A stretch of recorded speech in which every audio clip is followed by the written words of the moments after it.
What I think it's about. Here we go. We're popped up. Good, good. I tell you what, I hate for y'all to miss my beautiful face this morning. Sorry about all that.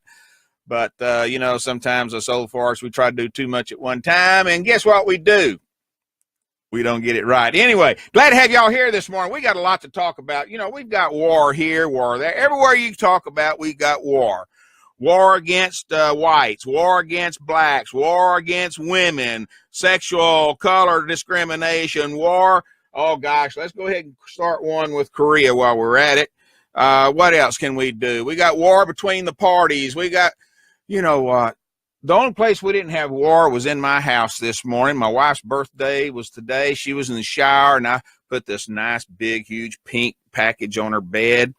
And when she come out of the shower, there it was, the gift and dinner reservations. Peace be with you, Bill, today at home at least.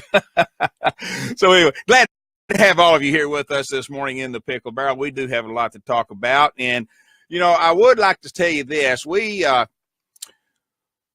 try to, on this particular show, I want to make sure that everybody out there has an opportunity to participate.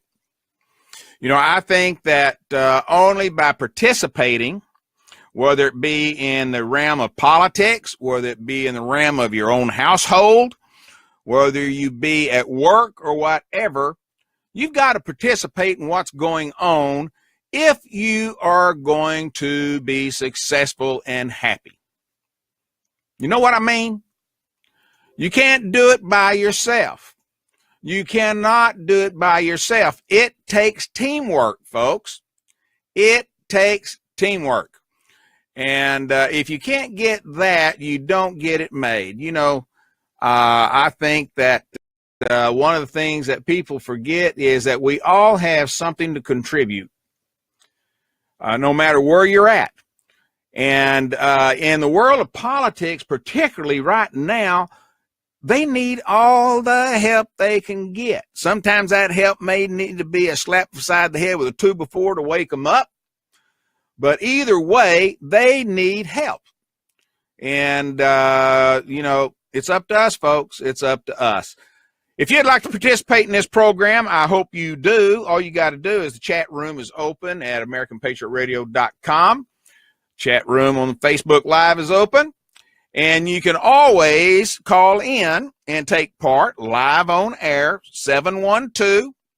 This is the phone number you need to call, 712-770-4160, and then hit the magic pin number 263-151-pound.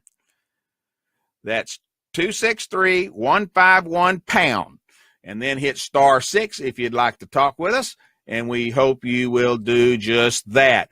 All right, before we start talking about the war, let's talk about some things that's going on this day in history real quick. And the very first thing, war. Wouldn't you know it? 480, the Persian army defeats Leonidas and his Spartan army at the Battle of Thermopylae, Persia. Second thing, war. Julius Caesar defeats Pompey. Third thing, folks, I just pulled this up. I haven't looked at it. This is strictly coincidence. Third thing, war. England declares war on France. Fourth thing, Andrew Jackson, 1814, and the Creek Indians signed the treaty at Fort Jackson, giving the whites 23 million acres of Creek territory. Well, we got war there, and we got a little difference between the whites and the Indians, right? I swear. All right, next thing on the agenda is, God bless it, war. 1862, Confederate at Cedar Mountain, Virginia, Confederate General Stonewall Jackson repels an attack. Let's get off of this. It's all War II. Oh, let me scroll down and see. No, there's War II. Second bomb on Nagasaki, Japan. Oh, Lord, Lord, Lord. Where do we go? Where do we go? Folks, I tell you what, we do have a lot to talk about war. We're going to do that. But first of all, I want to pay tribute to a couple of people. One, when I was growing up, this guy was one of my most favorite singers. Not because of the type of songs he was singing, only that, but the type of persona that he gave when he was singing the songs and when he was out in the public. Glenn Campbell died yesterday. Glenn Campbell was one of the most affable superstars, singer, rhinestone cowboy. He was a lineman for the county. I mean, you name it, he was doing it. I mean, I enjoyed his music. I think his last record, I don't know if it was a coincidence or he planned years and years ahead, Adios was the last record that was produced. It was released in June, and it featured songs that Campbell loved to sing but never recorded. I have not seen that album or that record or CD or where they got it on these days, but I'm going to find it. I want it. And it included tunes made by famous Bob Dylan, Linda Ronstadt, Johnny Cash, the whole gamut of singers. And, he suffered the same disease that we talked about just a few days ago, Alzheimer's. And ultimately, it took his life. But, he was a great singer. He was a good man. As far as I know, I don't remember ever hearing anything negative about him. And, we don't have too many people like that. Goodbye, Glenn Campbell. I will be seeing you someday again in person. Okay, got that out of the way. All right. We have got, I'm just going to go the gamut. I'm not going to go into any specific order. We're just going to talk about what's going on and why, if we can, it's bad or good. Now, I read an article not too long ago that was talking about why war was good, why war is a necessity. Well, I think there's probably some people that will believe that, but do they really? I say yes. And I am one of those that say sometimes war is a necessity.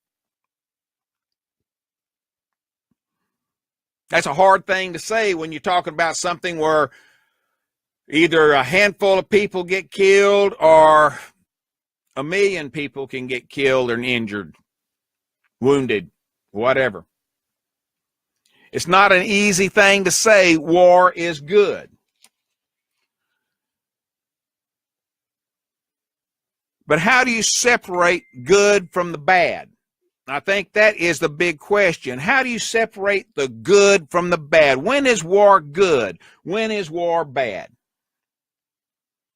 What I want to do, I want to go through some different wars that are going on right now. And let's see if we can't discern among ourselves, is this war good or is it bad? Now then, we also have to take in consideration it may be good for some, it may be bad for others. The war itself, not counting the individuals that are fighting in the war. Right now, one of the most in-your-face wars has been going on day after day after day after day for so long, I can't remember when it started. As a matter of fact, I wasn't born when it started, and it's still going. And that's the war on diversity. In diversity, people look at it different ways. What is diversity? Some say, well, it's having the right number of women working in the workplace. Women have the same opportunity as men, having the same salaries. Others say that diversity means the difference between and this is racial diversity I'm speaking of now, having enough African Americans or blacks, whatever word you use to describe the darker race in our country, whether or not we have enough for the poor. When I say the poor, I'm talking about the jobs available for the working illiterate. Are we doing enough to provide work for them? Are we holding them down? You know, wars take on different facets, different faces, different venues. But the war of diversity is one of those that is going strong right now. You know, Google triggered a social media backlash with the firing of an employee who had blasted the company's diversity policies that fueled tensions like crazy.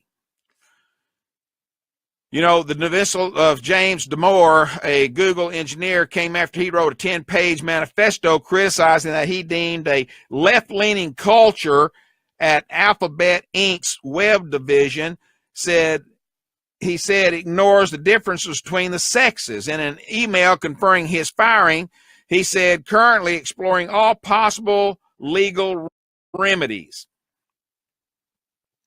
Every day you can pick up the paper and find where there's somebody suing somebody because they felt like they were singled out or they were discriminated against because of their sex, their color, their quote-unquote war with sexual identification.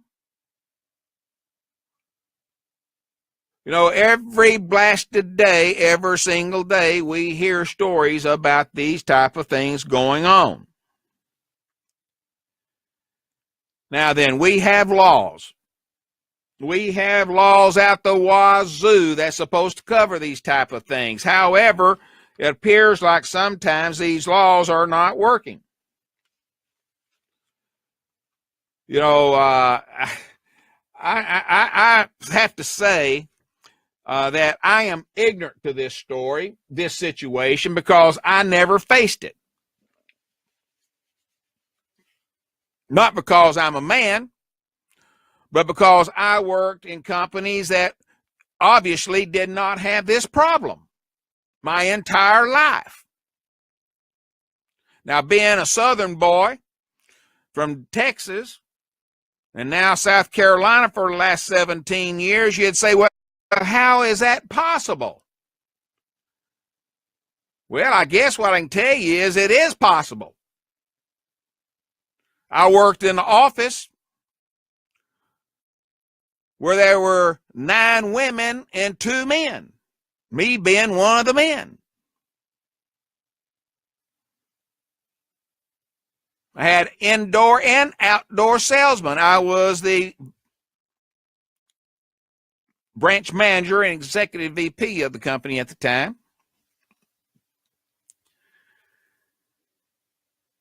Most of the inside work was women because that's the job they applied for and they wanted. The assistant manager was a woman who I promoted up to that position because she had a good working relationship with the entire staff. She was knowledgeable, and she was one smart lady. When I left the company, I recommended her to take my place as the manager at that branch. She did, and she later became a vice president in the company. Had an African-American gentleman and lady. Both of them worked in the office. This was a different business. They both worked in the office.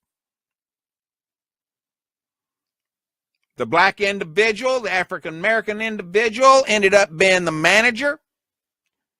The lady was assistant manager. No issues there.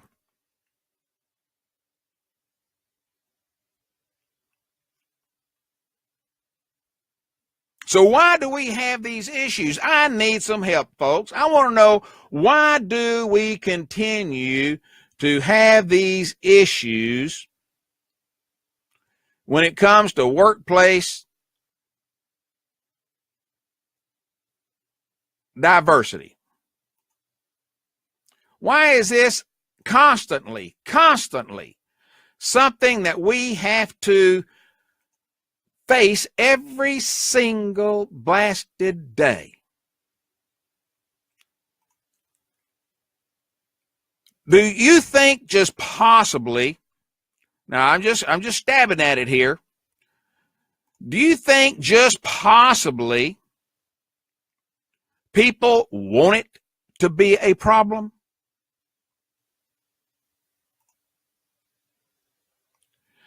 Do you really think maybe they want it to be a problem? Have any of you ever faced one of these issues? Have you? I'd like to know. I would like to know, if you did, what did you do to overcome it?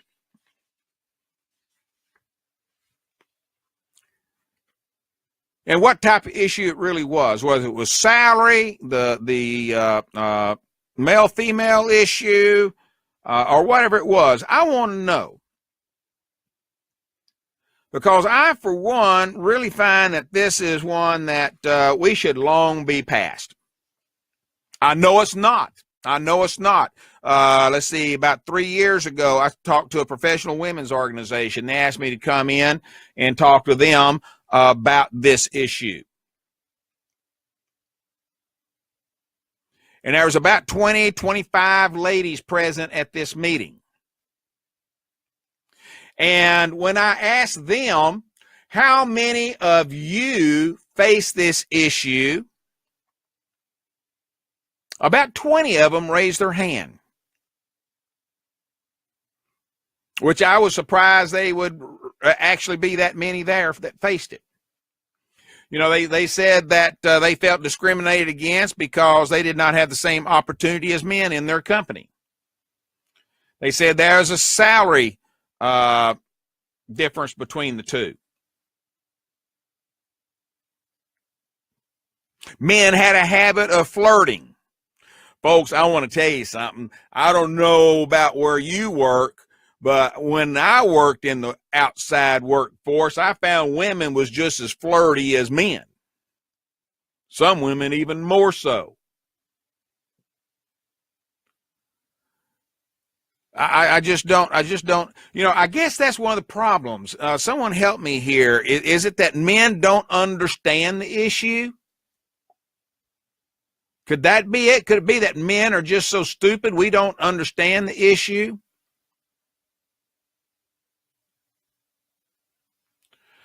You know, I personally believe, thank you, Candy, that's exactly where I was going. I think that, to me, I think the issues lie more between what's in between the people's ears, whether it be men or women. Today, I can guarantee you, I can walk into any business in downtown Florence and surrounding areas and find just as many women who own their own stores, their own businesses, as there are men. As I'm sitting here right now,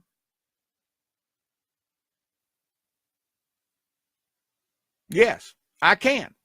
I'm thinking of the two major streets in downtown Florence, and most of the businesses are owned and operated by women. And I know for a fact most of the buildings in construction downtown are owned by minorities. When I say minorities, I'm talking about black, I'm talking about Indian, and I'm talking about Pakistani. Over half the business property owned in the downtown district of Florence is owned by what we would classify as minorities. Some of them are larger businesses, some of them are small. But guess what? They're doing very darn well with their companies. So there's an argument right there that that's not true. Everybody's, just 2 weeks ago, I was in a group and we were just having fun, and someone brought up downtown and they said, it's my people. Did you hear me? My people are getting the shaft downtown. And I just turned around and looked at that individual and said, and where do you see this?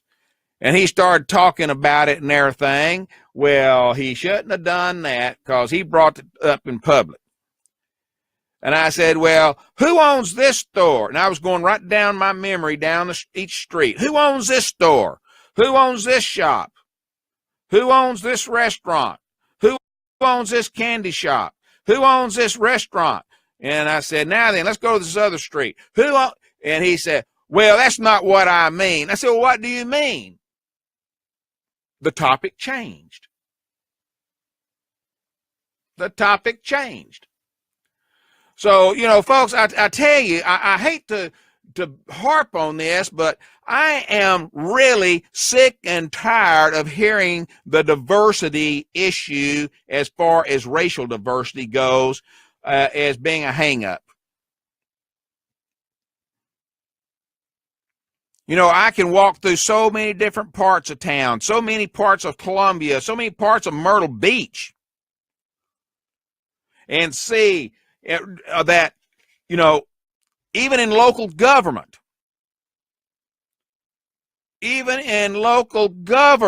your city councils, your county councils, your school boards, diversity is there. So what if there's one more white or one more African American? I hate that word. Y'all always hear me saying I hate those hyphenated words. I hate them. We're all Americans. I hate the fact that this battle continues, and I don't know how it's going to end. It's not going to end. I mean, looking at all the news outlets I was looking at yesterday, the ones I was looking at last night, the ones I was looking at 4 o'clock this morning. Da-da-da-da-da-da-da.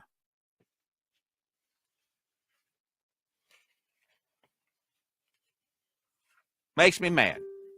So, I'm interested for someone to send me some tips on how we can shut this thing up. Okay, another war. The war on opioids. Okay, look. I can remember having a war against drugs since the day I was old enough to understand what it was.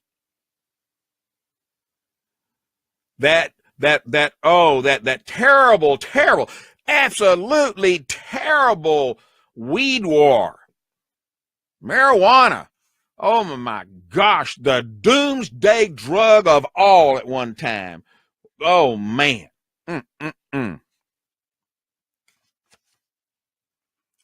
Well, none of us are perfect.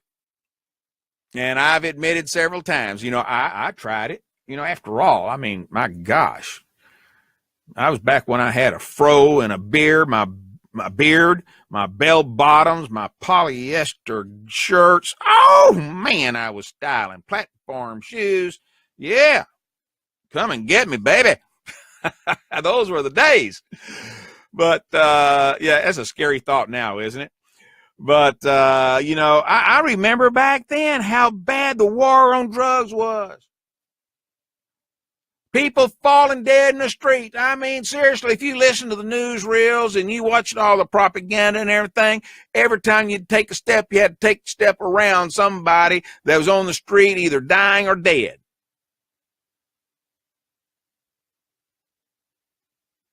Life still goes on.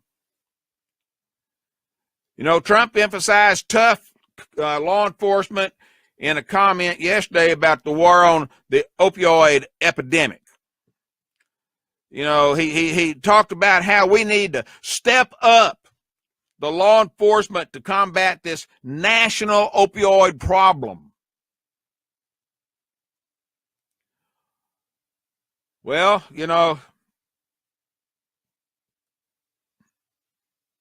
this is not exactly what I heard last week.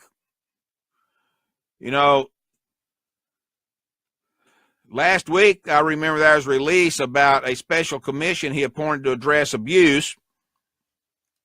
Strong enforcement, he said, law enforcement is absolutely vital in having a drug-free society, he told reporters yesterday. He said he has talked or listened to the front warriors on this battle with opioid epidemic. And he says, I'm confident that by working with our healthcare and law enforcement experts, we will fight this deadly epidemic and the United States will win. He also cast blame. Of course, it's all the previous president's fault. Well, Obama could say the same thing then about the previous president. Bush could say the same thing about his predecessor. He could say the same thing about his predecessor and right on down the line. As long as I can remember, the war on drugs has been full force, and it's been going on longer than any war in history, I believe.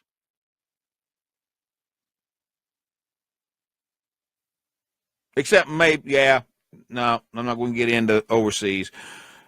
Here in the United States, this war is longer than any war that's been going. Have we made any headway? Don't think so. There's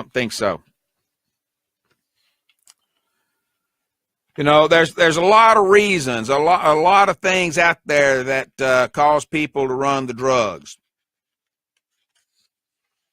Some people say, well, one of the issues that we have now is we got this war with our health care programs. And how are we going to have a war and provide the health care that's needed if we're fighting a war to cut the health care programs? Well, I haven't looked that deep. I'm going to admit I haven't looked that deep into this to find out how many of the drug war programs there are in there that's going to be cut. I have not. I admit it. And there probably are some. If a program is going to work, I think everybody ought to be cut a little bit wherever it's possible. Some there maybe not be a possibility to be cut. Maybe some need to have additional funds moved over to them. That's the experts. They're the ones that know all of that. There's a lot of people say, well, just forget it. Forget all the other stuff. They say the majority of the problem with the healthcare program, the drug war, is that people are prescribed all these medicines that cause you to want more drugs. In other words, it's a deliberate attempt to hook you. They're giving you drugs you don't really need. There's other drugs out there that might be able to help you that are not addictive.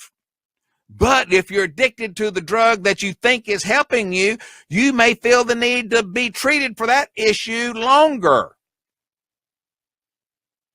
See, this is one of those issues that needs to be examined and determined.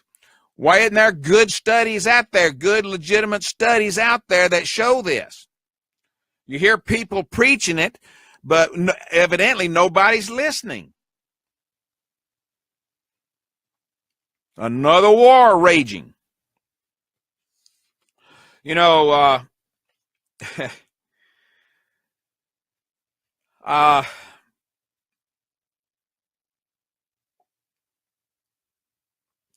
Jersey governor, we know who that is, right? Chris Christie? Recommended last week that Trump declare a national emergency, but its report emphasized medical solutions, not law enforcement. Well, I got to tell you, personally, I think it's going to take both.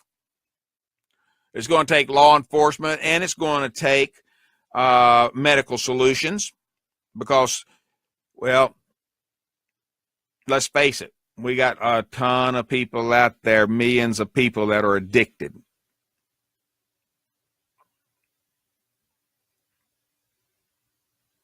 And how do you get them off of it?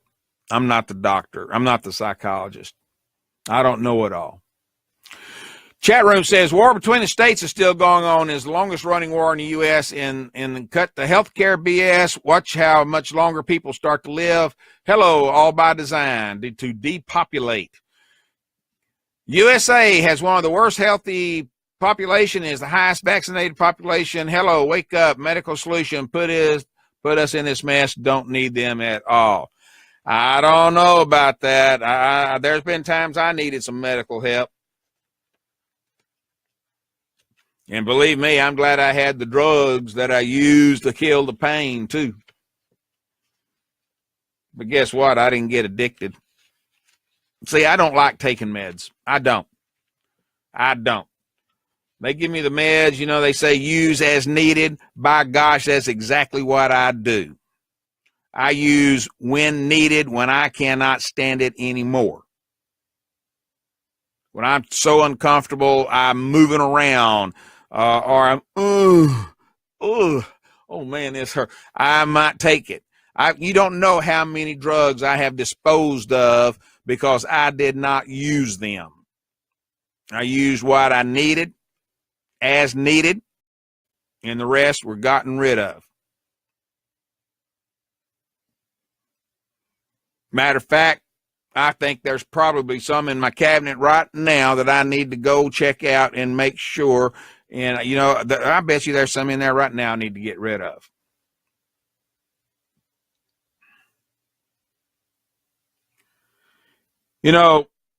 Trump said the commission wrote that we must be bold and stop it. The commission wrote the opioid epidemic we are facing is unparalleled. And you look at all the reports. I did look at those. I'm sorry I don't have the exact numbers for you, but I did go back and look at some of the reports. And there is a significant increase in the last several years. And when I say significant, I mean significant. Why is that? Somebody help me understand why.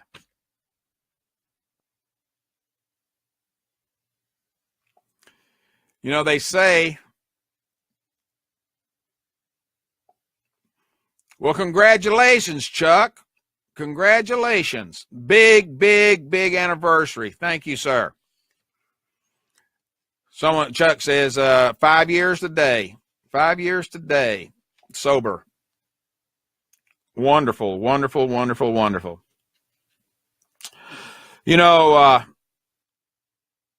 One thing about Trump's announcement that got me, he's talking about was going to have to do this, going to have to do that. But he declined the report's recommendation about a national emergency. Now then, we know how bad this epidemic is. And I'm not sure what all it takes to declare a national emergency. It is an emergency. It is stretched nationwide. But is this something that is particularly that our government needs to be dictating and running? Or is this something that the state governments and local governments, local hospitals, you and me personally should be taking on?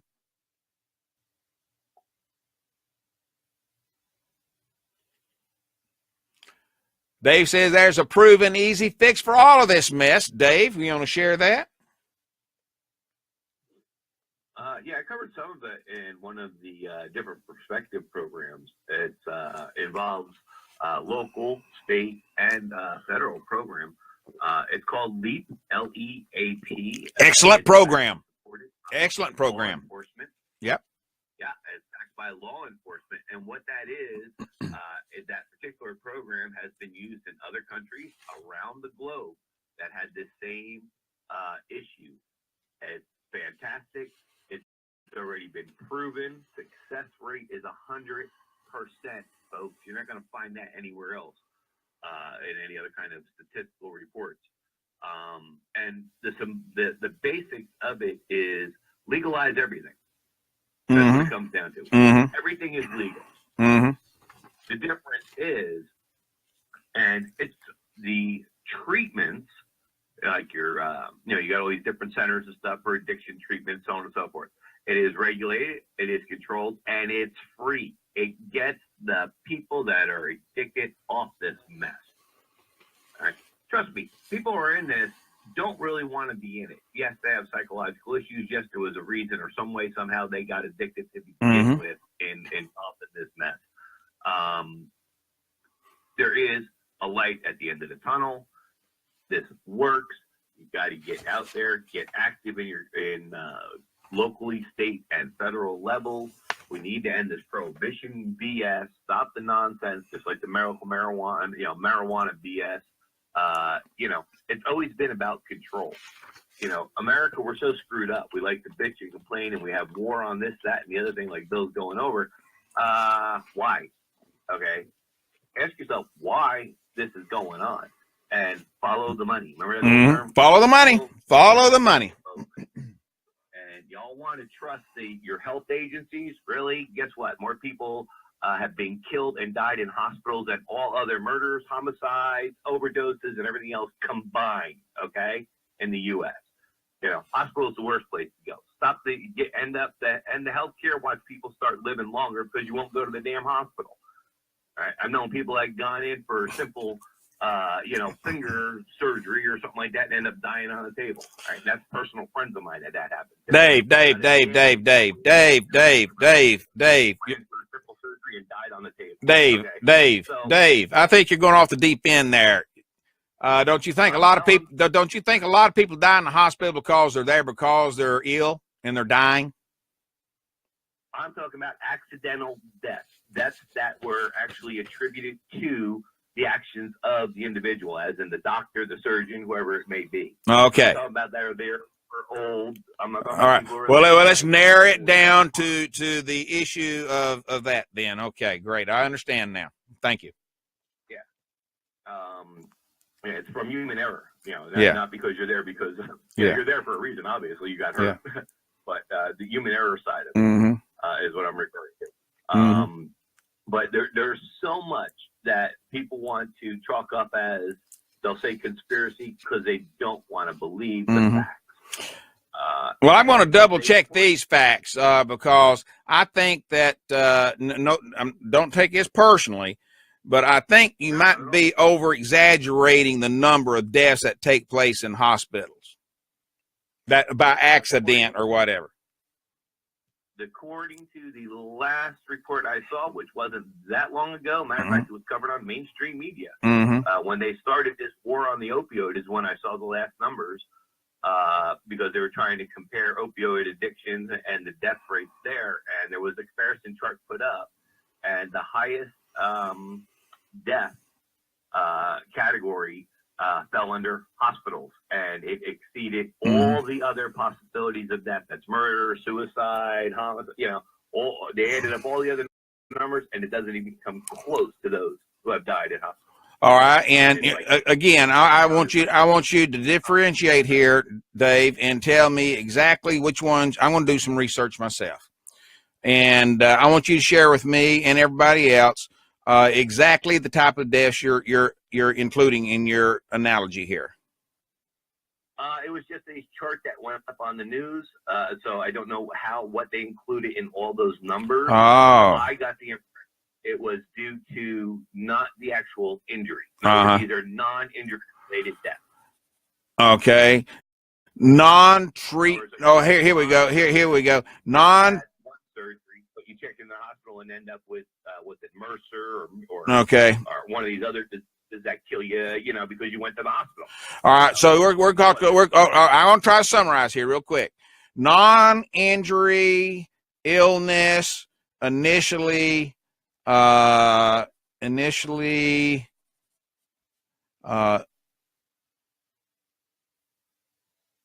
in for. Okay. It's something that accumulated after the fact they were in the hospital. All right. I want to do some research on that. I know someone that can tell me those numbers. I don't know the actual numbers.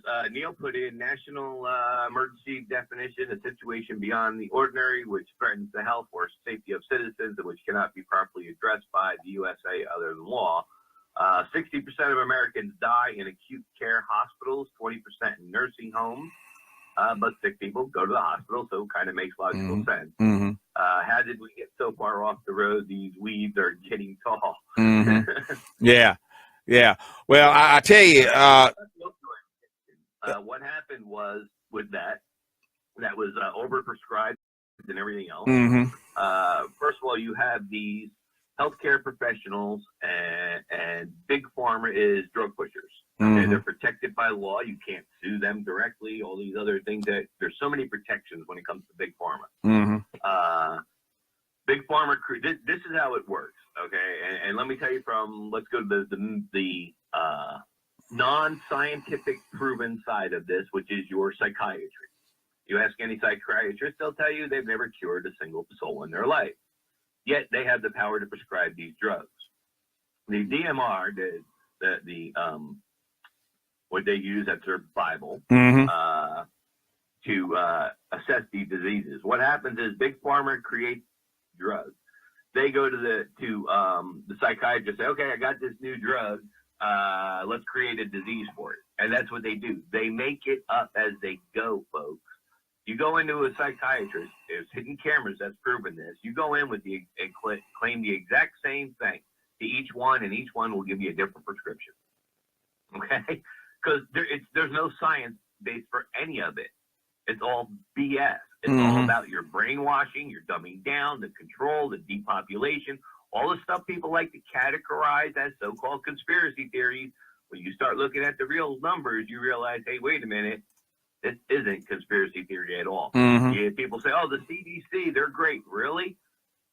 You want to talk about a self-serving industry? The CDC owns 25% of those drugs. They own them. They own the patents on them. Look at how many patents the CDC owns. Okay? Talking about the Food and Drug Administration, which is supposed to be in there to protect you. Forget about it. Talk about vaccines, thimerosal, aluminum, all these things. All right. Say, oh, it's not in there.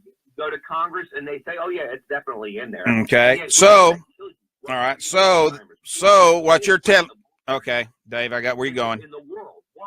Yeah. Because of vaccines. Yeah. No other reason. Okay. There's so much that's tied into big money, big government, and it's all about control and depopulation. And the numbers are there. You just got to look at them. All right, Dave. Appreciate it.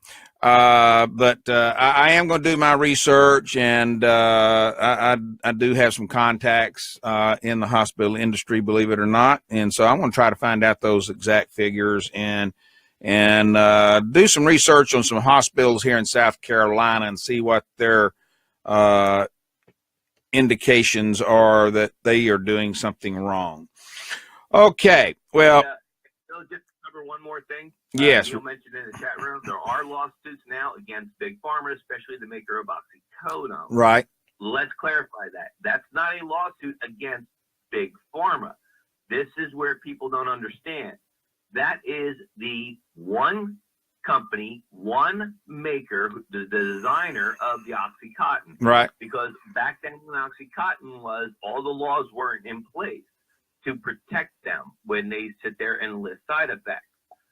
Side effects were not listed, and they were misquoted and guided when that was first released. So it's against the individual, just like that one kid who went to jail. Correct. Or is actually in court right now for a different drug. I don't think it was Oxycontin. It's a different one. But that's an individual. That's not big pharma as a whole, as far as that goes. That's why if you notice today, anytime you go to pick up a prescription, you get a Bible printout. And you watch commercials on TV when they're talking about, all these different prescription drugs. You got 2 seconds of this is what it can do to help you. And then the rest of that commercial, that 28 seconds, is all the side effects. And the bottom one, almost, I'd say 9 out of 10 times, probably higher, if there is a higher number. One of the side effects is death. Okay? because it's in print and you were warned ahead of time, guess what? You cannot sue them. This is what's going on, folks. They are protected by Congress at every turn. Okay. Well, another one of the issues is money. All of this is going to take a lot of money to fight these wars against drugs, against addiction. And, one of the big issues with the Obamacare fight is that, people are claiming that they're going to be losing a lot of funding. Now, then on the other side of that, we got Medicaid, which now insures about 70 million low-income Americans, historically covered primarily, poor children, pregnant mothers, low-income elderly. All right, that was historically what it did. But, in recent years, it has gone outside that limit. Funding made available through the Affordable Care Act, aka Obamacare, has allowed states on the front lines of this drug epidemic, such as some of the big ones that are using it for this: Ohio, West Virginia, Kentucky. That Medicaid is now open to poor working young adults, a population traditionally not eligible for coverage, but because of substance abuse issues. So, that has been opened up in those states, some of those, all of those states. Now, I think there's even more, but these are the ones I knew of. That funds have now been opened up to these people. So here's where we go. We're going back in this circle. If we start messing with Obamacare, we're messing with the money that we need to fight the war on drugs. Another story altogether. I want to single out Ohio for a minute. Based on what I've read, and I've double-checked it, triple-checked it, matter of fact, they say that more than a third of the approximately 700,000 people who enrolled on Medicaid after expansion began in 2014 reported some type of drug or alcohol dependence, and the majority did not previously have any health insurance at all. One of the big issues. So that war is not over. That war will continue. Oh, Lordy, Lordy, Lordy. Okay. Oh, let's see here. Trump. Let's talk about a couple of things he's brought up in the last few days. That is a war in itself.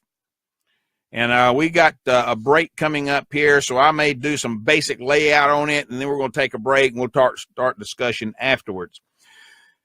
I want to talk about right here in South Carolina for a minute. We got this war now on trade.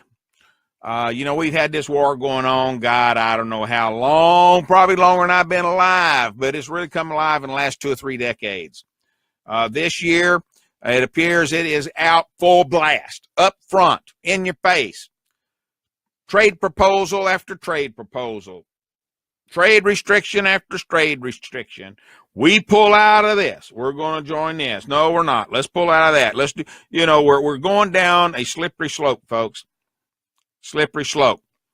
But I do want to talk about the trade proposals that are out there right now. And I want to talk about South Carolina for a minute, because that's my state and I know a little bit about what's going on here. South Carolina is a state that has a huge foreign trade scenario. We have a very big trade in the area of agriculture. We have a lot of different other exports that leave out of here. Textiles, automobiles, automobile parts, you name it. Boeing, one of their biggest plants is right here in Charleston, South Carolina. You know, South Carolina turned out very, very heavily in support of Donald Trump. And it could be one of the states that is hit the hardest by a potential trade war with Mexico and Canada. If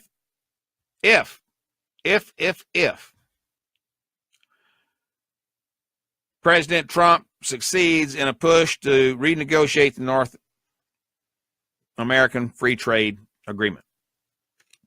Now, he's been working on that. Some of it's already been in place, but word is there's even more to come.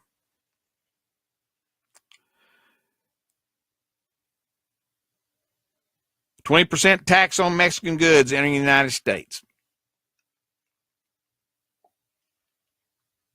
That is one option being laid out.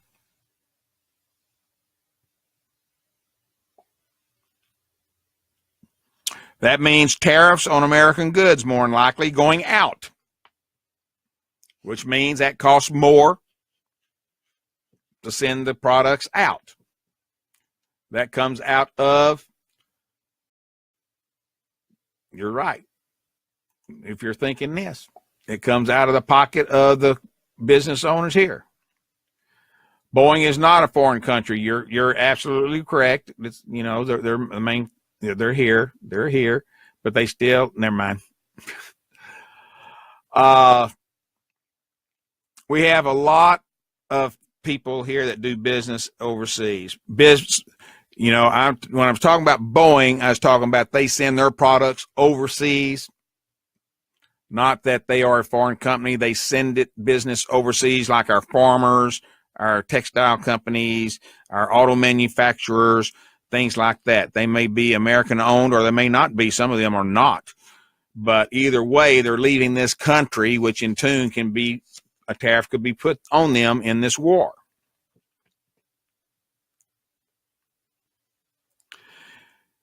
This war would damage South Carolina's growing business with Mexico and Canada. In the last 10 years, our products going out to these two countries has had an 83% in the last 10 years to over $6 billion just in 2015, equaled 1/5 of all the state's exported goods. That battle could hurt us.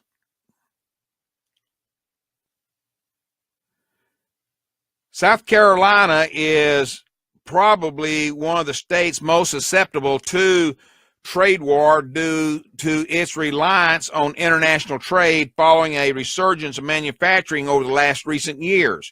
You know, this state is among the top 10 states that would be hurt by the North American trade war, if that war picks steam back up again, continues. And there's all indication that it's going to do that. You know, it is amazing to me that we have the solution to all of our issues, but these solutions cause more damage. Dave, it's kind of like your analogy on the drugs. You know, the drugs are there to help you, but they cause more harm than good. And I'm afraid some of these trade wars are going to do just that. You know, you'd think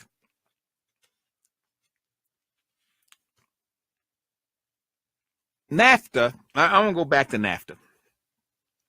You know, the way I understand it, and according to what I've read and the people I've talked to, it appears to me that the NAFTA has been a net positive campaign. We have gotten more out of it than what it's costing us. And I think that is the name of profit and success, isn't it? It helps you more than it costs you.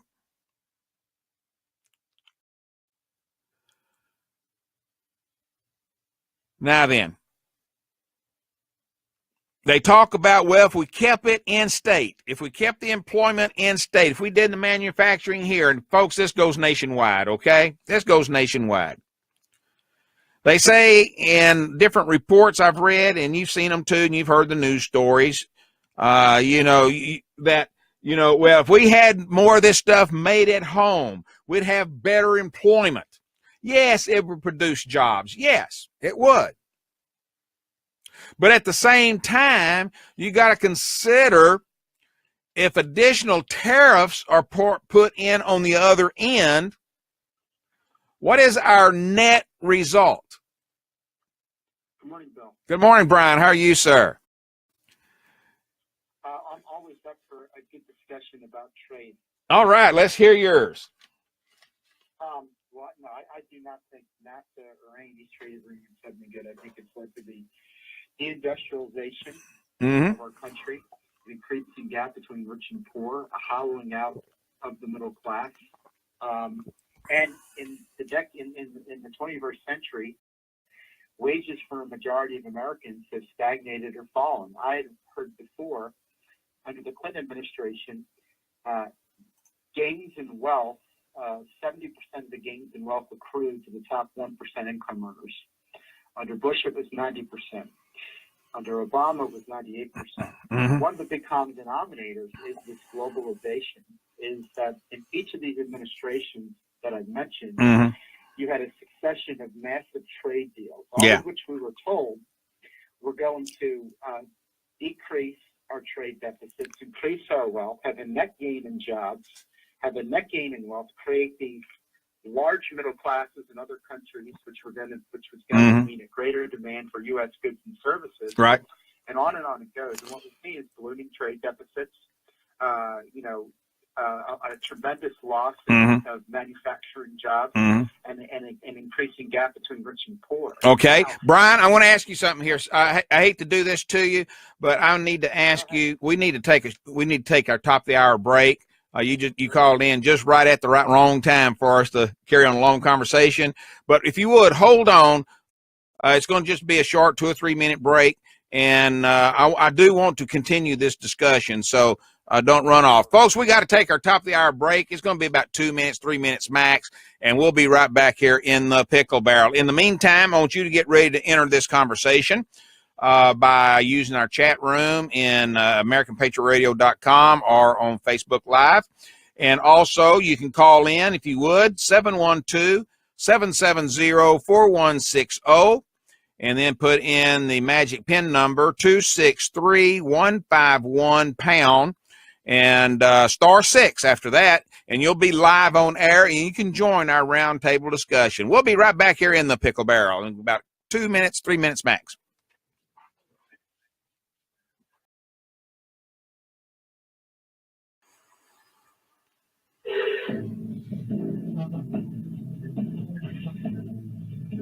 Welcome back. You're in the Pickle Barrel with Bill Pickle.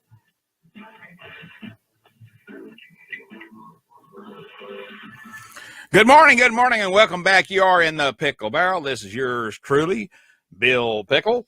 Uncle Bill, grumpy old fart. I've got several nicknames out there. Just use everyone you want to use, and just be sure it's a nice one. I don't want no 4-letter ones, But anyway, welcome back in the Pickle Barrel. Glad to have you. We got Brian from Pennsylvania online right now. We're talking about the trade wars a little bit. And if you'd like to take part in that, please feel free to do so. If you want to call in and join the roundtable discussion, the number is 712-770-4160. And the PIN number is 263151#. You can get in the queue there and just listen, and then when you get ready, you can hit *6, and you can join the conversation. And feel free to do so. We'd like to hear varying opinions. Brian, sorry to cut you off like that, my friend, but we were right at the top of the hour, and I hope you're doing well today. I am. By the way, I never get tired of hearing that song. I'm not sure if that's like Dave's voice or if that's like Barry Manilow or something.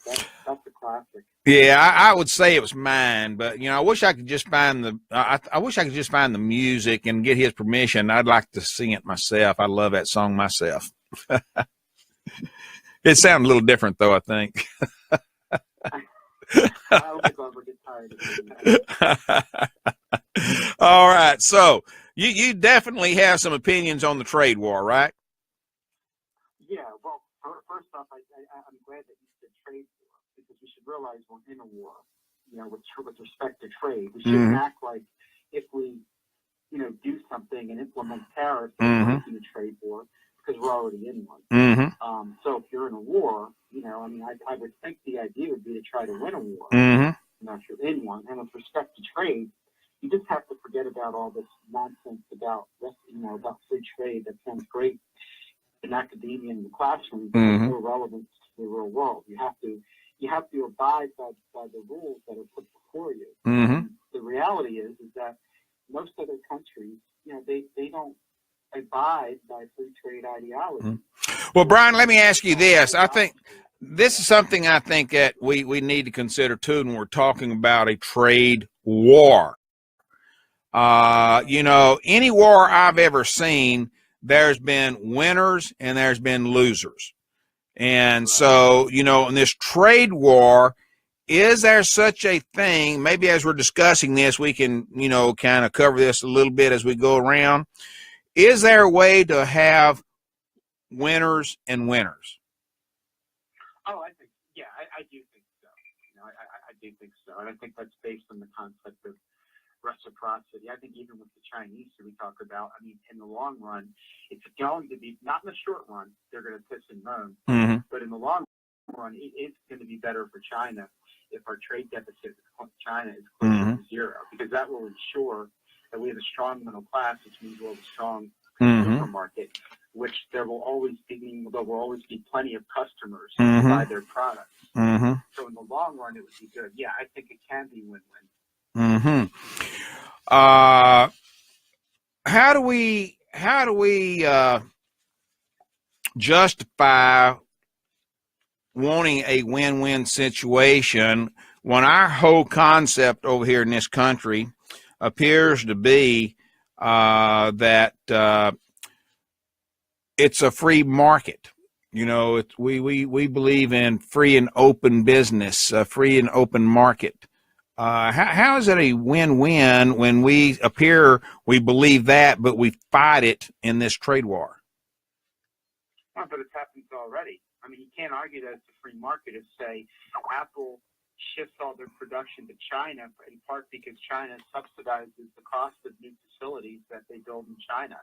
And boosts of export subsidies. So it's not a free market to begin with. And by the way, like when South Carolina, which they were doing since the 50s under your Governor Hollins, was attracting businesses from the Northeast or other parts of the country, they were doing it in part usually because they were offering to pay for the part of the cost of a company building their new facility and other subsidies they can offer. So,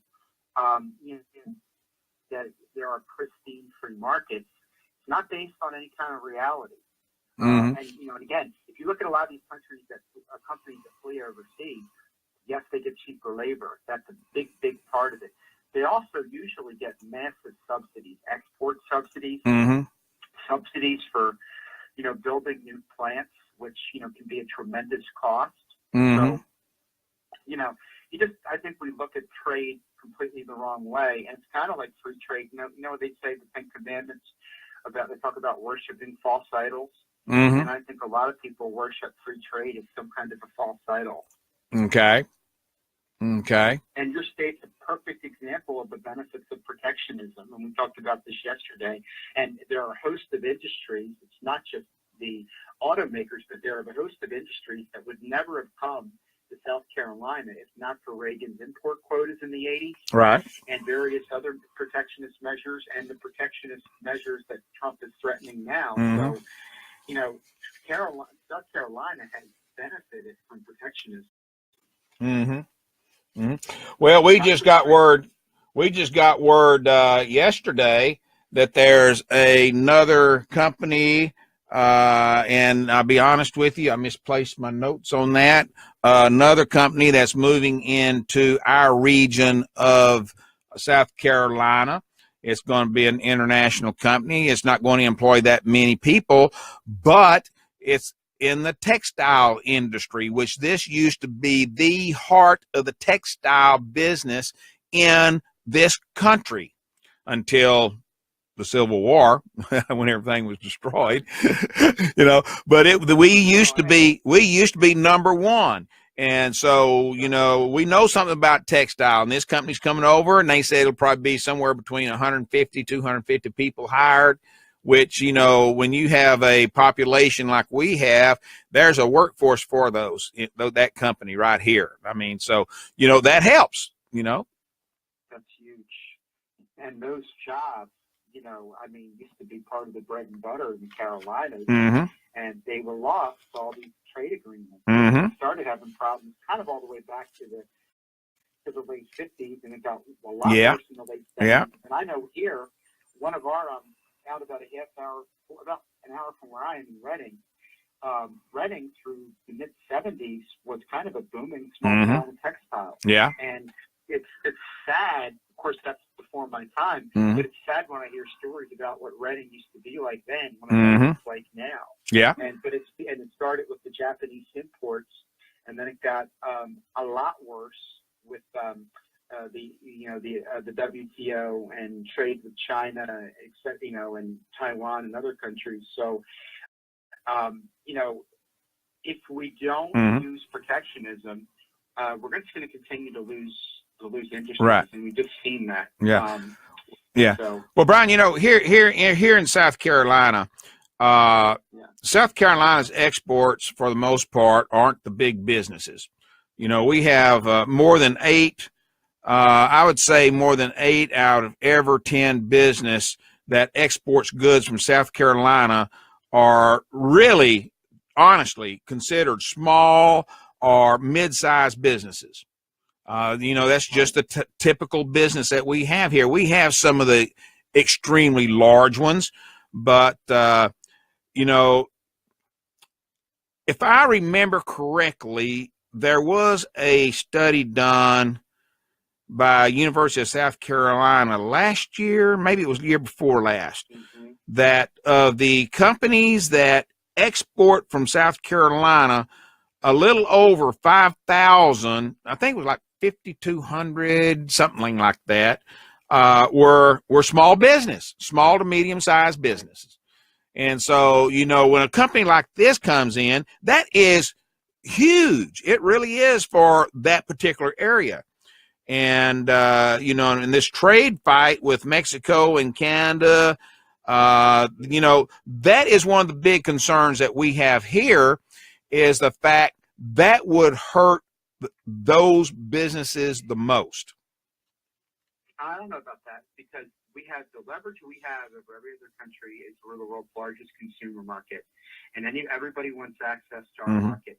And they might not, Canada and Mexico might not like a renegotiation of NAFTA, which would include more exports to the U.S., more manufacturing here. But they'd rather have half a loaf of bread than nothing. Yeah. Well, the businesses I'm talking about here, Brian, that would probably be hurt the most would be, we do a lot of pulpwood products here, pulp and paper products. We got tree farms, we got plants that manufacture these things. Scattered all over the state.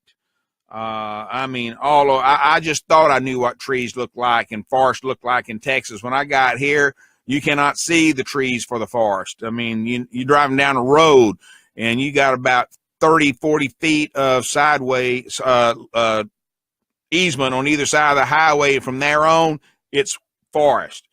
And so these are the ones that are going to hurt, and textiles, rubber, pulp, and paper products.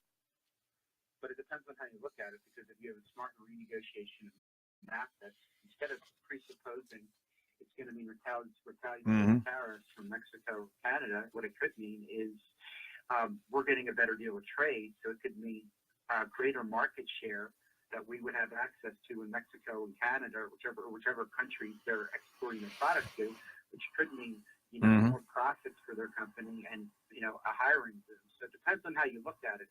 If you look at the pessimistic way that whatever we do, the other countries are going to do in kind, then yeah, you're going to have a problem. But if you look at it a different way, which is that we have the ultimate weapon, which is the world's largest consumer market, and every other country in the world needs access to the market. And you start thinking, instead of we don't have any leverage and we can't do anything, you're thinking, no, we have a lot of leverage.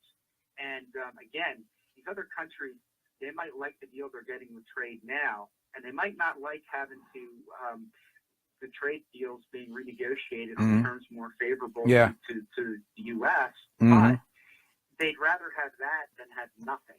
So I would not assume that's going to kill, small business exporters in South Carolina. Yeah. I would assume if we have smart negotiation with trade, either they're not going to be hurt or they might even be helped because they'll be able to export their products even more, which we should be having more exports. We should not be running up NAFTA trade deficit. And another thing with NAFTA, Ross Perot predicted at the time, not just the giant sucking sound of jobs to Mexico, but also what he predicted was a huge spike in illegal border crossings because the farm workers in Mexico were going to be thrown out of work. And that also happened. Yeah, it did. Now, here's the big one, Brian. Now, this is happening real life today, okay? In Trump's talk, in the last few weeks, he's been talking about BMW. He came after BMW after they made that decision to build that $1.5 billion manufacturing plant in St. Louis, Potosi, Mexico, which is scheduled to open in 2019, I think it is. And that's where the BMW 3 Series sedan is going to be built. Now then, he wants to impose a 35% tariff on BMWs made in Mexico. All right? Now then, up in the Greenville-Spartanburg area, they have a huge plant up there. And, that plant employs I think it's almost 9,000 people now. We're talking about a huge plant, okay? And I think last year, I don't know the exact number. It was over 800, but over 800 jobs last year, okay? And brought in, just those changes right there, brought in over $10 billion of export value just last year. That's not chump change. Matter of fact, if I remember correctly, it was the highest of any other auto company in the USA last year. So, now they're talking, and actually it's in the process. They are putting in another $1 billion into that plant. And they want to start building that new BMW X7 there. And it goes in production late next year, I believe it's 2018. So you see, these things, and they have professed, matter of fact, that just the other day, I did see them on a interview. They said even despite all this, they're still committed to building this plant, finishing this plant, and building that car here. But we're going to have to reassess future growth in other areas. Well, that's talk. Well, it may be talk, but you know what? It's kind of like throwing gasoline on a fire. You throw enough of it, sooner or later, one of those things are going to spark. Well, the way I look at it is it's an empty threat, because what's BMW going to do? BMW is going to be a highly successful, profitable company. They need access to the world's largest consumer market. Look, are you going to tell me in the 80s, when the big three nearly went under and Reagan imposed the import quotas on Toyota and Honda and Mercedes and BMW, that the Japanese and German West German automakers were thrilled about that? I'm sure. Yeah. They made all kinds of threats. Yeah. But what could they do? Because they're going to be profitable. Right. So they can talk a big game about reassessing future investment in the United States if Trump puts a tariff on cars that they're making from Mexico. But in the end, I'm telling you, there's really not a whole hell of a lot they can do. No, and I'm not saying that they're going to pull their companies out. Brian, I'm not saying they're going to pull their companies out or anything like that. It's just that when they start having these wars, you know, there's one big factor that comes into play, and it's got to be made up somewhere, somehow. The almighty dollar. And, you know, so, you know, that's the bottom line. That's why they're where they are right now. And that's why they'll be where they're going to be tomorrow and the next day and the next day. It's all about the dollar. Now, will they continue their growth here, or will they maintain their status quo, or will they do the growth or put that growth somewhere else? You know, I would love to see 8,000, 9,000 people keep their jobs forever, but I would hope the economy and the trades that they do would benefit adding 2, 3, maybe 8,000 more down the road instead of those 8,000 going somewhere else. You know what I mean? We have future people that need jobs too. But I'm looking at it differently. They're not going to be able to create any jobs anywhere if they can't get access to a market. That's true. So I'm telling you, we have the biggest weapon, the world's largest consumer market. So it's not a question of, I mean, look, assuming Trump stays in power, gets another 4 years, so you have a president committed to U.S. manufacturing and willing to impose protectionism. Assuming those things hold true, companies, if they want, you know, look, they're either going to grow in the United States, or they're not going to grow at all. But it's like, if they can't sell their product here without making it here, I mean, without prohibitive tariffs, then they're just going to make their product here. So it's not a question. It's not like they can pick and choose. They can't pick and choose. They can talk about how, well, if Trump's going to be like this, we're going to relook at our investment. That's just talk. There's nothing they can do. Yeah. Now, if you want to look at it like from an art of the deal point of view, and a way to work this thing out, what Trump could do is say, all right, look, you've already committed to this plant in Mexico.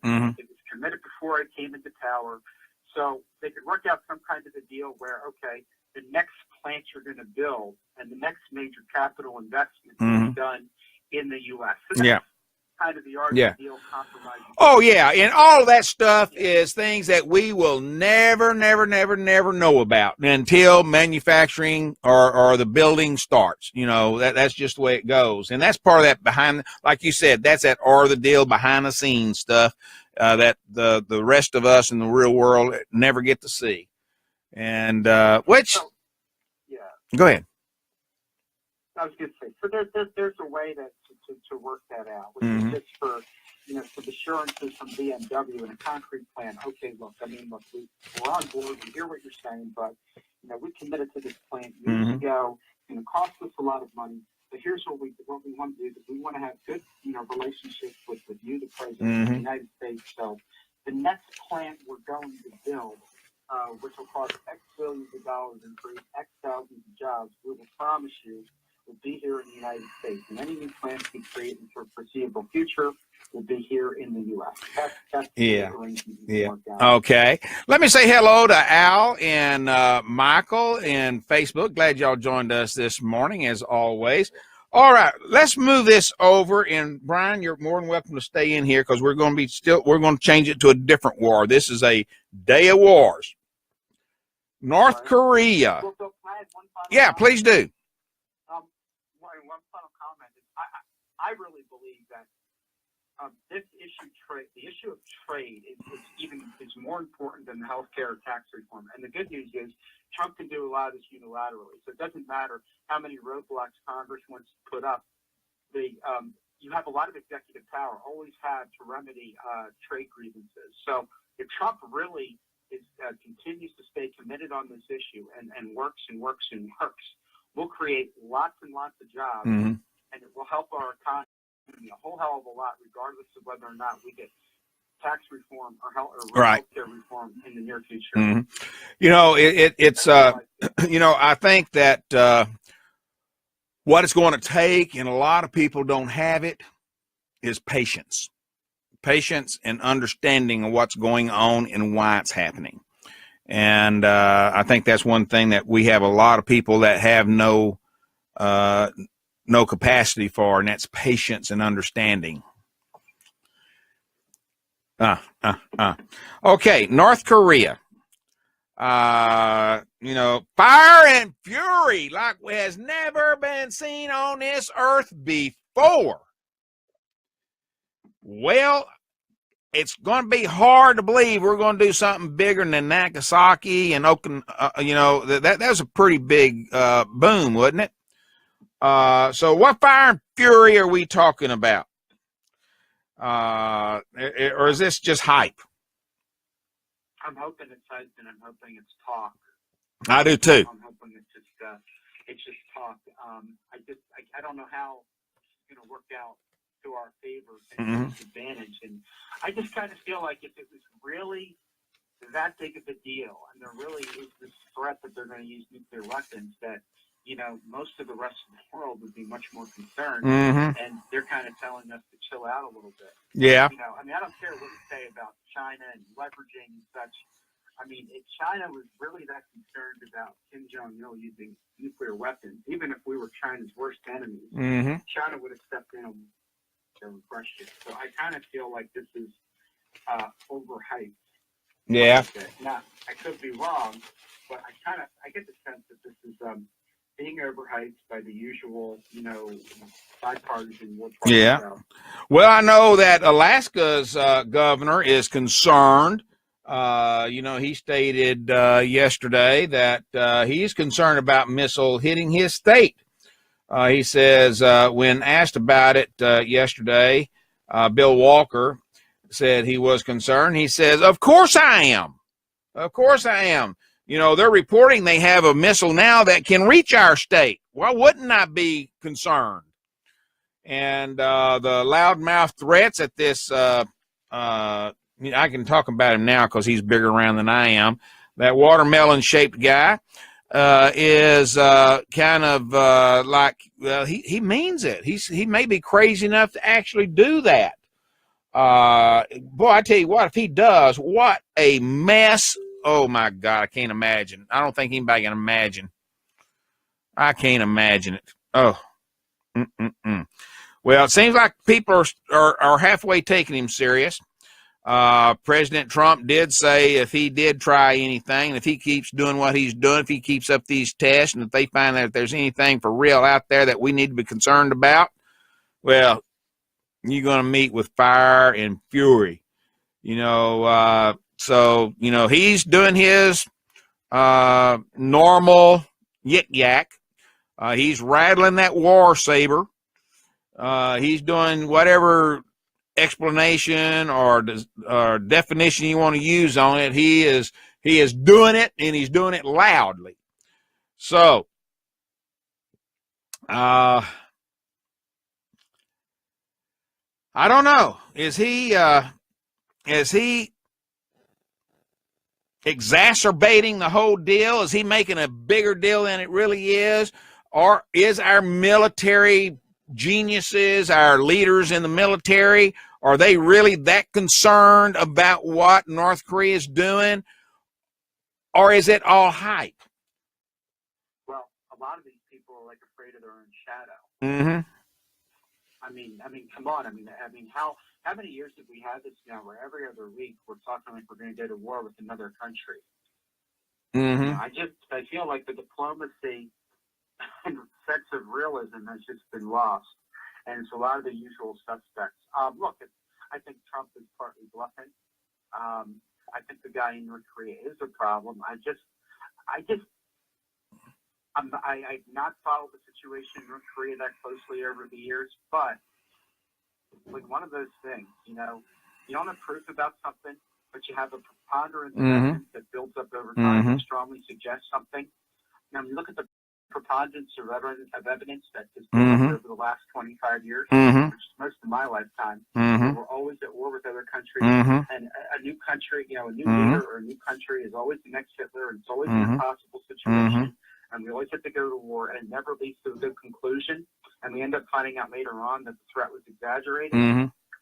You know, it's going to take a little convincing for me. All right, well, let me ask you this, and I'd like to ask people in the chat room also. All right, we've got, you know, North Korea has been a splinter in your finger, in your toe, as long as I can remember. Okay? So, you know, now then, though, they are getting a little bit more boisterous, and evidently, you know, the evidence tells us that, you know, they have come a long way in their technology.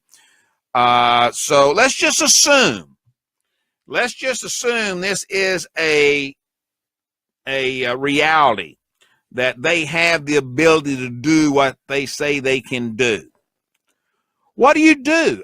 Chat room, Brian, you too. What do you do at this point with North Korea? Well, if they have the ability, okay, look, I mean, the whole thing, the genie with the nuclear weapons is kind of out of the box. You're not not back in. And, you know, just because a country has the ability to use nuclear weapons doesn't mean you go to war with them, because there are a lot of countries there are a number of countries that have nuclear weapons. And I know one that used them. Correct. Bill, you just said where I was going in the chat room. Morning, Brian. What's that? Good morning. That's cut up for a second. I said if it was up to me in the chat room, just so I can defend myself a little bit here. Okay. Yeah, I'd give him the damn nuke. And he was like, who? Well, I was like, North Korea. Little give them the friggin' nuke. Look at history, folks.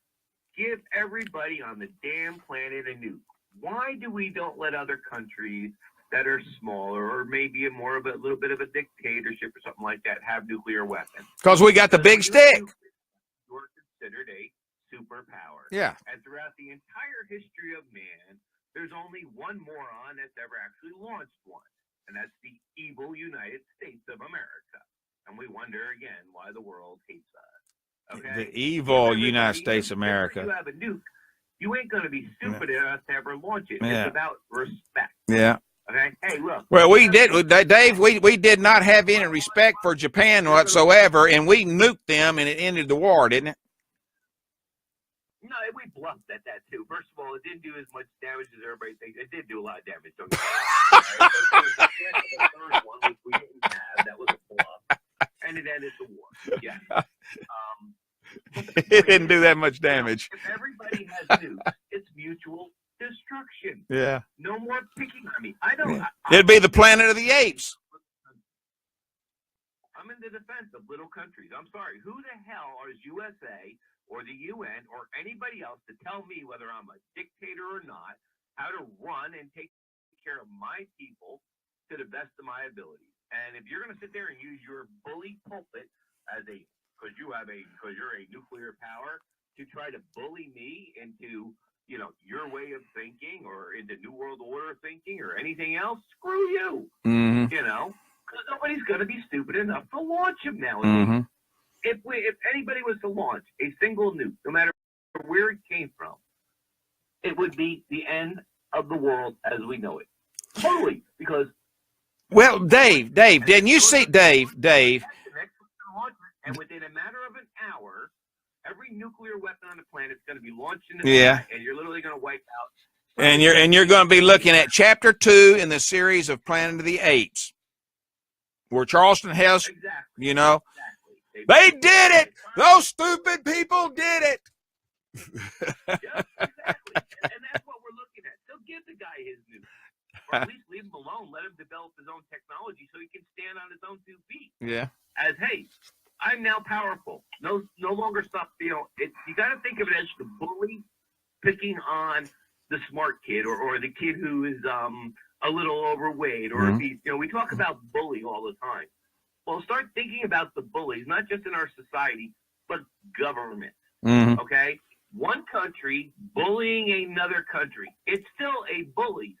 Doesn't that other individual who's being picked on have the right to defend himself in every way, shape, and form? I think so. Yeah. I think Okay. the U.S. and Russia have so many nukes. All right, and Russia even has a few more than we do because we stopped making them in a long time. I say we give them all out. Divide them up. How many nukes do we have? We got 20,000 nukes on the planet. Okay, how many countries are there? Everybody gets the same amount of nukes. Here you go. Same technology. Everybody has the exact same. Who's going to be stupid enough to push the first one? Well, you're living in fantasy land if you don't think there's somebody stupid out there. That's okay. Oh, it is. Let them do it. Yeah, then everybody else will respond. Right. Then we do start it. To launch that nuke, knowing that it's going to be suicidal and kill their people. Okay. And even put it as an agreement. Okay, whoever is the first one to push that trigger, everybody else aims theirs at that one party only. Mm-hmm. It's total suicide. Yeah. It's called mutual mass destruction. Yeah, yeah. And some of these countries are so large. I mean, like North Korea. If we nuke them, that country is so large, we wouldn't have to worry about that radiation crossing over the borders into the other countries around it and contaminating those people in those countries, would we? No, we would, and that's the exact. Oh, baloney. Okay, that's why it'll never be done. Mm. We look at Russia; they have nukes. People like to say, even they've had them back in the USSR day. Mm-hmm. They launched them then. No, and the USSR was a crazy place. Back in the USSR. Now, who's a dictator? Has he ever pushed the button? No. Mm-hmm. And he's got more than we do. Yeah. I mean, this whole illusion right. that, oh my God, we're going to go to nuclear war is ridiculous. All right. Brian. What you call ballistic anti-missiles. Not counting this program that has so much protection out of space that people have no idea of. All right. But trust me, there ain't nobody can put a single thing off the ground. Okay. All right. Even a little backdoor rocket you can buy at Walmart. All right. Cannot be released and taken out from space. All right, Brian. Okay, Brian, you were fixing to say something. I agree with a lot of what he was saying. He's saying it better than I was trying to say. I think the real danger is really posed by people in our country, running our country, a lot of them opposing Trump, that have delusions of grandeur about imposing American world hegemony on, American hegemony on the rest of the world, or a unipolar new world order. And any other country that becomes powerful or more powerful automatically threatens this idea that you can impose hegemony on the rest of the world. So I think that's the greatest threat, more so than other countries, having better weaponry or stronger economies, or better. And I just think that it goes back to after the Soviet Union collapsed, America was the last man left standing, and instead of focusing on our internal domestic problems, people like Charles Krauthammer, who wrote a very good editorial afterwards, I read this in a book, and it really encapsulates the thinking of these neoconservatives or liberal humanitarian bombers, which is that, well, Russia's done, last man left standing. Let's use our power as far and wide as we possibly can to impose hegemony on the rest of the world and ensure that there's never another challenger to our supremacy. Okay. So this is why we're having problems with Russia and China the way that we are, and why we're having problems with North Korea and so many other countries. And of course, there's going to be problems with other countries. The way the world traditionally works is different countries have different interests. Sometimes they align, sometimes they collide. But this insanity of the last 25 years, which has gotten worse and worse, I feel we're much more, the people running our country are much more responsible for it rather than other people in other countries. So I agree a lot with what Dave's saying. Maybe we disagree with a few things, but I really agree with what he's saying largely. Okay, good. And, I think that it's a dangerous situation we're in. I hope there is no crazies. Dave, you don't know how much I hope there is no crazy out there that will push the button just in a moment of lost mentality. I pray that doesn't happen. And, it'd be a bad day on earth if that were to take place. Now then, does Trump help or make the situation worse in the language and the threats that he's making? I think he should cool the jets a little bit, although maybe it's partly a good cop, bad cop thing within the person. Yeah. But I would probably, cool the jets a little bit on this one. And remember, a lot of the people, Trump should remember, a lot of the people that are giving him the horrible advice on Syria and Yemen and Afghanistan and elsewhere, they're the ones cheerleading the belligerents on North Korea. So I'd be very aware from him of who the people that are advising him and of what their track record is and of what they want him to do with other situations. But again, I think it comes back to what Dave said, which is, who are we to try to impose our will on the rest of the world? That's not the behavior of a country. That's the behavior of an empire. Yeah. Well, I tell you, I think personally, Trump has a tendency to overstate some of the things that he's trying to say. Just slightly. Yeah. Just slightly. Yeah, and I think probably this is one of those cases where he could have cut that message down a little bit and still got the same message across. But he kind of speaks off the cuff quite a bit, if you haven't noticed. And he doesn't. And I guess that he is in a position now, he is trying to put on the facade of being very tough, more tough than he really has to sound like, but he's trying to do that. Neil says, disagree. Think he was told to use those words? You think he was told to use those words? Dave, Brian, y'all agree? I don't agree. When it comes to that kind of stuff, when it comes to any kind of wording, when you're talking about another power or another country involved in this, I'm pretty sure every word was specifically chosen for, action, reaction, cause, and effect. It's like I was talking about there in the chat room. Yeah. When you're talking this kind of stuff, words have to be chosen very, very carefully, scripted, and, again, it's understanding the human thought pattern, understanding human behavior, action, reaction, cause, and effect. You got to know exactly how to push without pushing too far, how to threaten without that threat, Okay, let's say that's true. How about North Korea's response to continue strengthening its nuclear arsenal and threatened thousands-fold revenge against the U.S.? I don't blame them. I would do the same thing. Think of it as the bully. Remember, the bullies on the planet, and has been since our inception, has been more or less almost from our inception, the USA. Let's face it, folks, the white man's history, the history of the colony all the way through, has been death and destruction everywhere we go. It's been about, conquering and taking over nations. Dave, do you hate America? Dave, do you hate America? Hell yeah. Okay. I see it for what it is.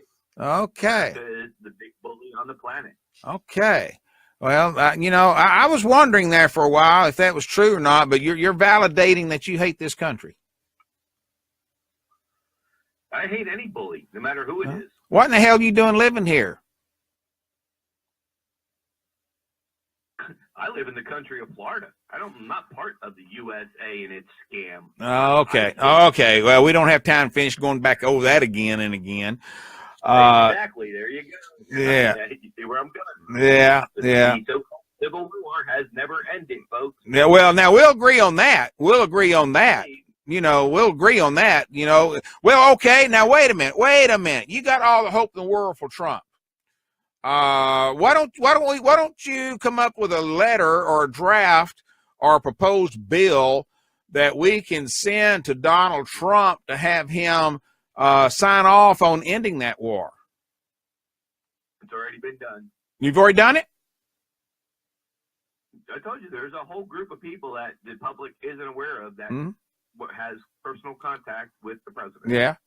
And that letter's already been sent. Before he even was elected, Okay. there was a step-by-step plan that was placed in front of him to get rid of the national debt, to bring in U.S. notes, and the Federal Reserve, all that. Well, why didn't he do this during the first 100 days? That would have been a simple. That would have been a simple thing to do. He could have done that in the first 100 days. Just sign that letter. Nope, there's got to be things that's got to be put in place. The American people aren't ready. You know, I hate to use the expression, you're not ready for the truth. Okay, if it was to just come out and sign it and say, okay, now you're all free. Well, what's that mean? You know, people have not been educated to deal with that situation. Okay. People don't. You have to be spoon-fed. It took generations to get here. If you were to, you know, pull the Band-Aid like I prefer to do, and let the cards fall where they fall and let the dust settle, you know, other people are smarter than me when it comes to that, and they're saying, no, we need to spoon-feed and things under control, and you know. Take this temperature down slowly. You know? Frog in the boiling water there. We need to start taking the temperature down slowly. And see what happens. The world, as far as the world governments go, there's a lot more players here than people even realize. You know, we only ever hear about the top 3, 4, 5. All right, Dave. Okay. All right, you answered my question.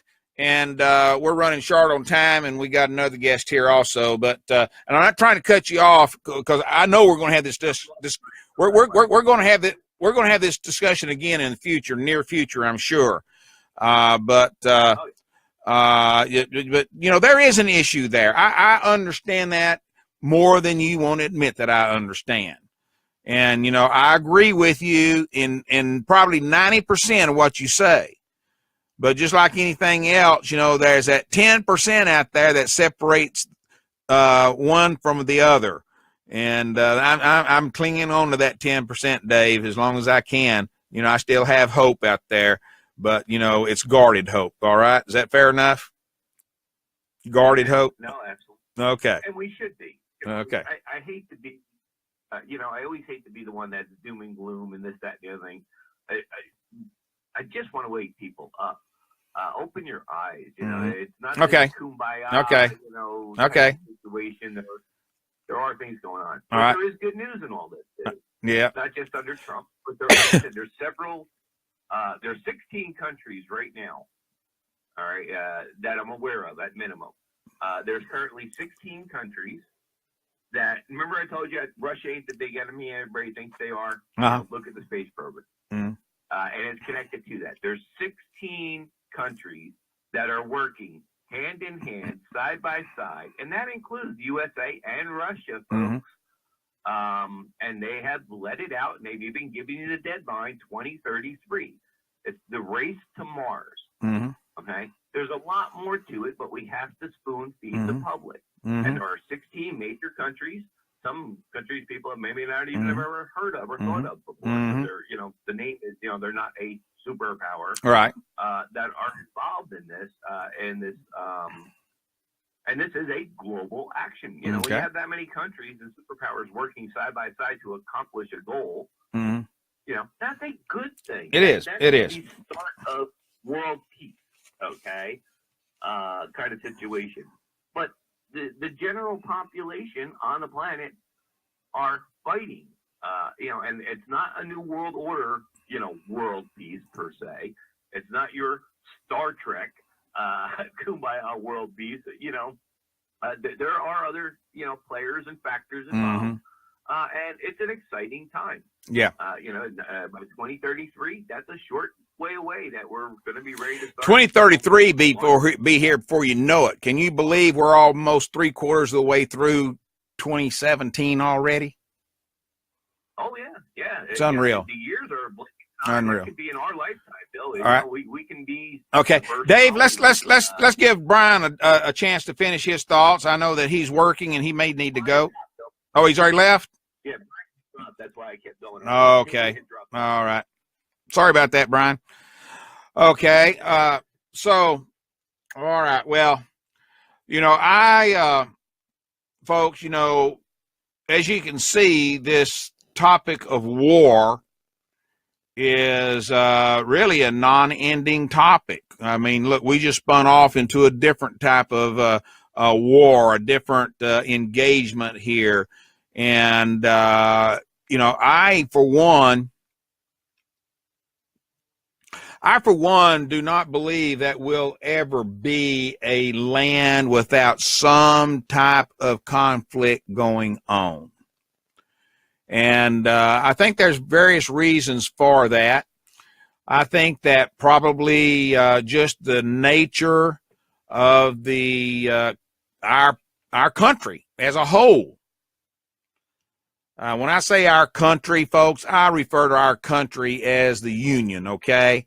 Like Dave, I do understand the differences between the United States of America and the state I live in. And folks, people call it our country. You can call it the United States, or you can call it whatever you want to. But if I'm talking about my country state, I'll say South Carolina. But our United States of America is what I refer to more often. So that's my country, even though my tangible, where I eat, drink, poop, drive around, all that is in South Carolina, okay? But anyway, we're not going to be a country without conflict. I don't care which country you're in, you're not without some type of conflict. You can go to the most peaceful country on earth, and they've got some type of conflict going on. It may not be bombs and machine guns or anything like that, but they got conflict. It's just that the bigger you are, the stronger you are, you seem to attract more conflict. And it's a shame we have to laugh at such things as that, but it's true. Okay. Mercy. Where do we go from here? I'm sorry? I have some good news. Let's hear some good news. There we go. Stay tuned. We have an exciting show coming up at 4 o'clock today. Our happy hour at ATR.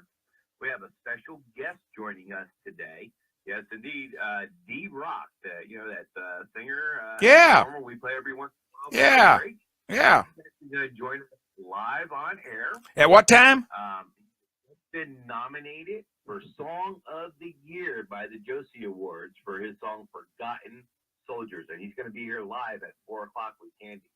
So, all right. That one. Well, I've got a meeting I'm going to be in. I'm going to try my best to make sure they don't get bogged down in conversation so I can get out and listen to it. That'd be fun. Thank you, Dave. What else is happening? Heard from Chuck Skull today. He even popped in the chat room this morning, so we're expecting some new and exciting shows coming soon from Chuck. His new computers will be in tomorrow, so I'm excited. Can't wait to see what Chuck's new programming is going to be with Golden Age of Radio. All right. And of course, the Golden Age of Radio and Kids Corner, just like in the Pickle Barrel and several of the other shows, are all being uploaded and converted to video format. And edit it for YouTube. So go over, if you haven't done so yet, look us up over on the YouTube channel, because all your favorite shows here are going to be archived in YouTube video feed. So that's pretty exciting. It is. And looking forward to all the different shows finally being and added in over there. So that's great. Best way to keep up on everything, of course, is Facebook and Twitter. Follow us, subscribe to us, whatever you got to do social media wise there. And hey, check out the chat room. Somebody's almost always hanging out here in the chat room. Yes, they are. Yes, they are. And one other thing we'd ask you to do, Dave, I'm going to jump in here. One other thing we'd ask you to do is share the feed, share the links and everything that you see about American Patriot Radio with your friends, with your relatives. And I know every one of you probably have hundreds or even thousands of friends on Facebook and Twitter and all of that. Share it with them. Let them be part of this discussions that we have every day about what's going on in the political world, what's going on in your own personal life, the singing, the psychology, the religious angles. We got all of that. There's something for everybody here in American Patriot Radio. So invite everybody to come over and join us. We'd love that, wouldn't we, Dave? Absolutely. And we don't care what your opinion is, but we would like to know it. And the only way we can know it is if you come and share it with us. And then we might care what it's about, right, Dave? Bring it on. All right. We like different things. Okay. If you can put up with me, you can put up with anybody. Amen, brother. Amen. Oh, gosh. Tell your lovely wife hello for me. And, folks, we do appreciate you being here this morning and taking part in our discussion. And I know we talked a lot about war and misery and all of that, but, you know, it is something that we're faced with every day. And so, you know, we've got to either correct all these things and get them off the table, or we got to be able to talk about them, at least try to understand them. And I know it's difficult. It is so difficult, but it's not difficult for you to get up and take part in the show every day. And we hope we'll see you back here tomorrow morning at 8 a.m. Eastern Daylight Time. So you can, again, jump in the Pickle Barrel and discuss the issues with us that we will have tomorrow. I wish everybody have a great day. I've got a day full of meetings, and then I got to get ready for a day full of meetings Saturday. And then the next weekend, I've got 2 big days, Saturday and Sunday, all day long. I'll be in meetings. So y'all have a good one, and we'll see you here tomorrow morning. Dave, take her away, sir. Y'all have a great day. Bye-bye. All right, Bill, enjoy your meetings there. Don't forget, everybody, it is Wednesday, by the way. Tune in at 8 p.m. this evening for Women Are Worthy. Jackie does an excellent show. It's only on once a week here. But we are starting to add a replay on the weekends for rebroadcasting our show because so many people have been asking about that. So please tune in at 8 p.m. this evening for Women Are Worthy right here on AmericanPatriotRadio.com.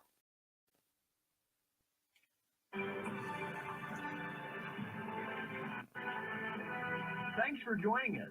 You've been in the Pickle Barrel with author, speaker, commentator, and show host Bill Pickle. You are listening to American Patriot Radio.